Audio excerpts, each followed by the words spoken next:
शान्ताकारं भुजगशयनं पद्मनाभं सुरेशं विश्वाधारं गगनसदृशं मेघवर्णं शुभांगं लक्ष्मीकान्तं कमलनयनं योगभिर्ध्यानगम्यं वन्दे विष्णुभवभयहरं सर्वलोकैकनाथम।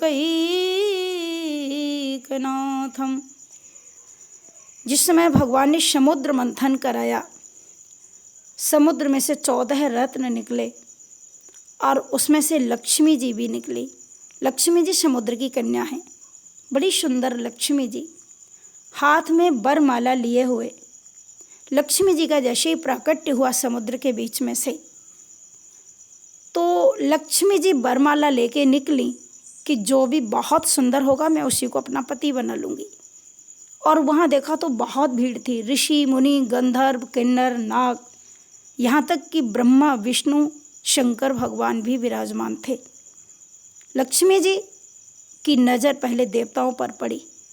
उन्होंने सोचा देखने में तो बहुत सुंदर हैं, परंतु ये बड़े घमंडी हैं, बड़े स्वार्थी हैं। इनका जब स्वार्थ होता है तो भगवान की शरण में जाते हैं, स्वार्थ सिद्ध होने के बाद ये भगवान तक को भूल जाते हैं, इसलिए मैं इनका वरण नहीं करूँगी।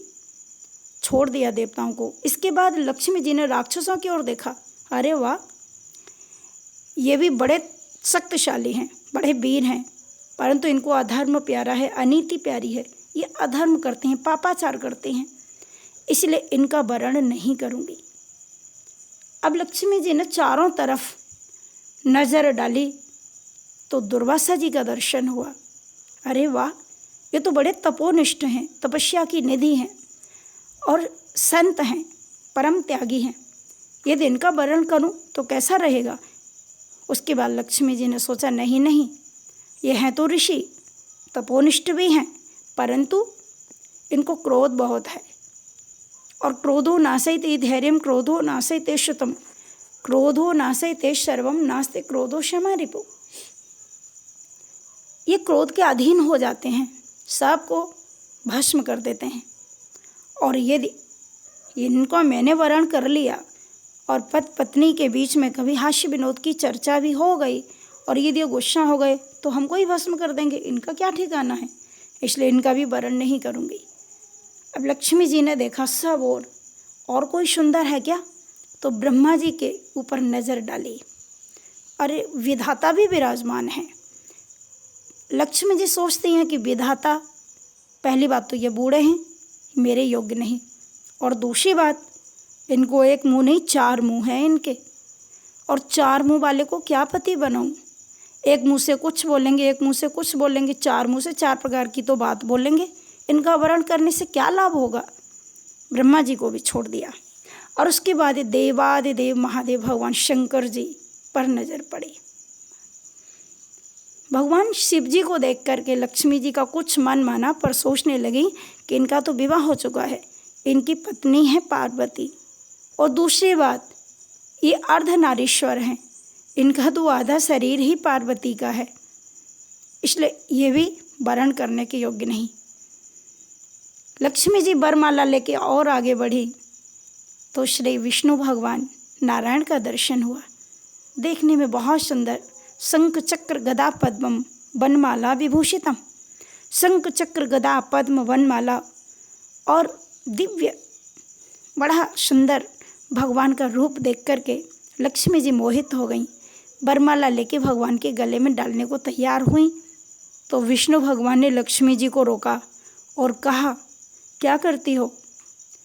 लक्ष्मी जी ने कहा, मैं तुम्हें पति के रूप में स्वीकार कर रही हूँ, आज के बाद मैं आपकी दासी हूँ, ये वरमाला धारण करो, अपने गले में पहनो और मुझे दासी के रूप में स्वीकार कर लो।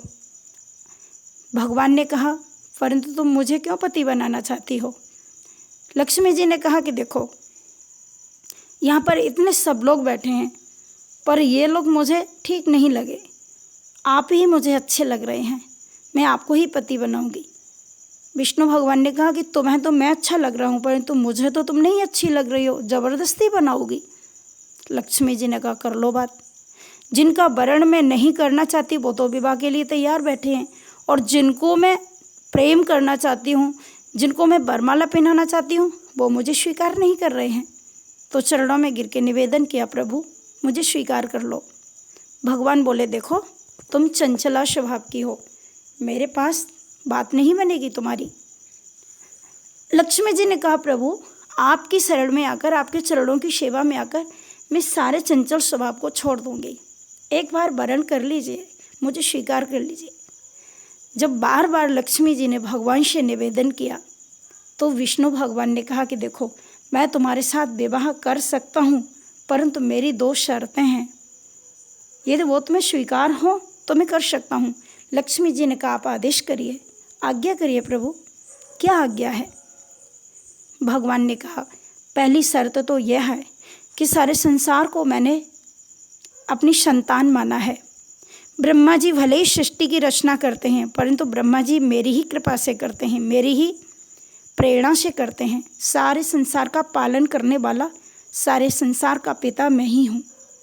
इसलिए, और गीता में भी भगवान श्री कृष्ण कहते हैं, महदो निरहम बीज प्रदह पिता, सबका पिता मैं ही हूँ अर्जुन। और जो मेरी प्रकृति है, सर्व योनिस कौन्तेय, जो सारे संसार में जितने भी चराचर जीव हैं उन सबको जन्म देने वाली ये जो मेरी प्रकृति है, तस्मन गर्भम ददाम्यहम्, और उस प्रकृति के अंदर गर्भ को धारण कराने वाला मैं हूँ। इसलिए मैं सबका पिता हूँ और मेरी प्रकृति सबकी माँ है, ऐसा भगवान गीता में कहते हैं।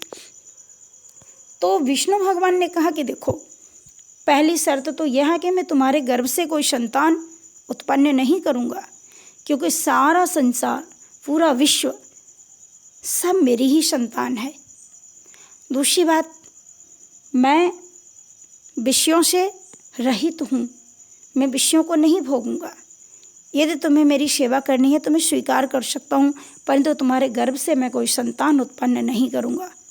दूसरी बात, जितने भी मेरे भक्त लोग हैं, जितने भी मेरे साधु संत हैं, मेरे प्रेमी हैं, वो कभी तुम्हारा गीत नहीं गाएंगे, वो सदा मेरी ही साधना करते हैं, मेरा ही भजन करते हैं। इसीलिए वो सब तुम्हारी संतान होंगे। उन सब का भरण पोषण तुम्हें करना पड़ेगा, उन सब का ख्याल तुम्हें रखना पड़ेगा।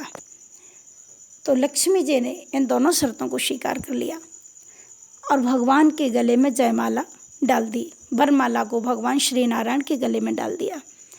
तो भगवान ने लक्ष्मी जी को स्वीकार किया। ऐसे करुणा के सागर हैं मेरे प्रभु, इसलिए भगवान लक्ष्मी नारायण की हम लोग पूजा करते हैं और नारायण भगवान हम सबके ऊपर कृपा करते हैं।